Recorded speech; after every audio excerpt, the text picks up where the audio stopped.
Nous sommes à présent en plateau avec Éric Galliègue, le président de Valcante Expertise, et comme toutes les semaines, nous allons distribuer les bonnes ou mauvaises notes de la semaine. Bonjour Éric. Bonjour Nicolas. Alors on commence comme d'habitude avec la performance hebdomadaire, Éric.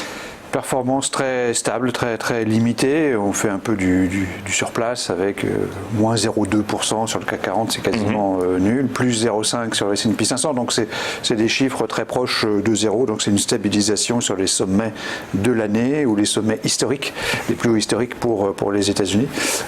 Entre deux, on a l'euro qui progresse à nouveau de 0,5%. Finalement, c'est une belle stabilité, même depuis un an on perd 3% euro-dollar. Finalement, il y a une grande stabilité donc, sur l'année en ce qui concerne le taux de change. Et alors, si on regarde maintenant les actualités de cette semaine, qui vont être des bonnes ou des mauvaises nouvelles, on commence par le soutien des sénateurs américains aux manifestants de Hong Kong. Dans le registre purement politique, on a une nouvelle importante, c'est-à-dire que les sénateurs américains ont voté donc une loi finalement de soutien aux manifestants hongkongais. Ça peut nous paraître un peu surprenant parce que c'est objectivement une forme, je dirais, d'immission dans la politique intérieure et de défiance vis-à-vis de la autorités chinoises. C'est bien sûr très gênant par rapport aux discussions commerciales en cours. Ça montre bien que la problématique ou que le conflit sino-américain est absolument pas limité à la dimension commerciale. Elle est limitée à beaucoup d'autres dimensions et elle reflète finalement la confrontation entre les deux leaders mondiaux, confrontation historique qui va marquer l'actualité, enfin qui a marqué l'actualité de 2019 et qui va marquer l'actualité de 2020 et probablement de nombreuses autres années. Et donc moins un d'un point de vue économique, du coup. Deuxième actualité cette semaine, la hausse des commandes de voitures en zone euro. Beaucoup plus pragmatique et économique, c'est une nouvelle plutôt sympathique. Elle semblerait confirmer que le ralentissement économique qui marque l'Europe depuis finalement 2 ans est en train de se terminer, qui se transformerait peut-être en début de reprise. On le voit sur les immatriculations automobiles de la zone euro, en glissement annuel. Ce chiffre progresse maintenant pour le 2e mois consécutif. C'est plutôt de bon augure et donc c'est un élément positif pour la suite. Et donc un ralentissement européen sous contrôle, donc plus 1 pour la hausse de commandes de voitures en zone euro. Troisième actualité cette semaine, et on en a beaucoup parlé, c'est le succès de la mise sur le marché de la Française des Jeux. Première cotation hier. Alors c'est une information qu'on a retenue comme étant significative dans le volet, dans le chapitre financier de l'actualité. C'est vrai que c'est un peu un symbole, c'est un peu le retour d'une forme de privatisation. On a connu ça historiquement et ça a correspondu en général à des phases haussières sur le marché. Tout le monde imagine désormais que les particuliers pourraient revenir massivement et constituer une clientèle significative pour les actions. Donc c'est plutôt positif, objectivement positif. On préfère bien sûr un succès de cette opération qu'un échec retentissant. Il y a 500 000 Français qui ont acheté des actions. C'est beaucoup, comme on l'a dit, et pas tant que ça, parce que bon, il y a 20 ans, on avait 6 millions d'actionnaires individuels en France. Les privatisations se faisaient dans des conditions encore plus remarquable. Donc, bon, plutôt une bonne nouvelle. Le chaland a été intéressé par la plus-value court terme. On va voir ce qui reste de ces 500 000 actionnaires au bout d'1 mois ou 2.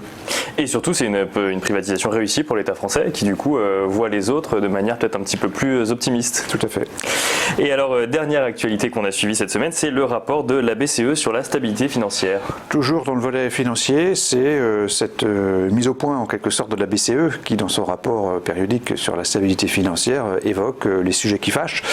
Les sujets qui fâchent, c'est bien sûr le fait que la stabilité financière est moins garantie aujourd'hui qu'il y a 10 ans, notamment avec les problèmes d'exigibilité dans les fonds, c'est-à-dire que les fonds ont leurs passifs beaucoup plus exigibles que leurs actifs.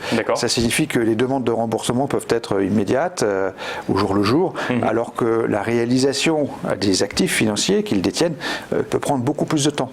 On a eu 2 exemples en 2019 avec Woodford en Grande-Bretagne, H20 en France, qui sont des fonds qui ont eu des grandes difficultés par rapport donc à cette différence d'exigibilité entre les passifs et les actifs. C'est notamment un des sujets qu'évoque la BCE pour alerter sur cette sécurité, enfin sur cette stabilité financière qui n'est pas optimale aujourd'hui, qui a diminué en raison notamment des actifs illiquides détenus dans des fonds réputés liquides. Et du coup, votre interprétation, c'est un risque de dysfonctionnement des marchés financiers. C'est négatif, on en parlera probablement en 2020, mais bien sûr, c'est quelque chose qui est toujours inquiétant et ça fait partie du risque général qu'on évoque régulièrement de dysfonctionnement du marché et qui est peut-être de là que viendra une véritable crise. Elle viendra plus de ce type d'éléments que de l'économie elle-même. Elle viendra peut-être uniquement de la sphère financière. De la sphère financière ou monétaire du coup. Ou monétaire, tout à fait. En synthèse, on a 2 bonnes nouvelles neutralisées par 2 mauvaises nouvelles. On arrive donc à la note de 0, une actualité neutre, donc effectivement, je dirais, compensation en termes économiques dans la sphère réelle entre un élément politique négatif qui est le fait que les sénateurs prennent fait et cause pour les manifestants de Hong Kong, les sénateurs américains prennent fait et cause pour les manifestants hongkongais, c'est quand même assez fort comme nouvelle et assez stressant par rapport aux négociations commerciales en cours. C'est négatif. Donc on nous avait dit qu'elle se passait plutôt bien, du coup on verra dans les prochaines semaines. On dit un peu n'importe quoi, on ne sait pas. Voilà, on ne sait pas, sauf que cette loi américaine, elle est bien réelle. Ça pour le coup c'est du concret. La hausse des voitures, la hausse des commandes de voitures en Europe, c'est aussi réel, donc ça vient en quelque sorte compenser cette nouvelle négative. Et puis on a donc au niveau financier, l'élément favorable d'un marché qui salue, je dirais, une introduction en bourse bien réussie et compensé donc par la mise en garde de la BCE. Donc au total, une actualité neutre.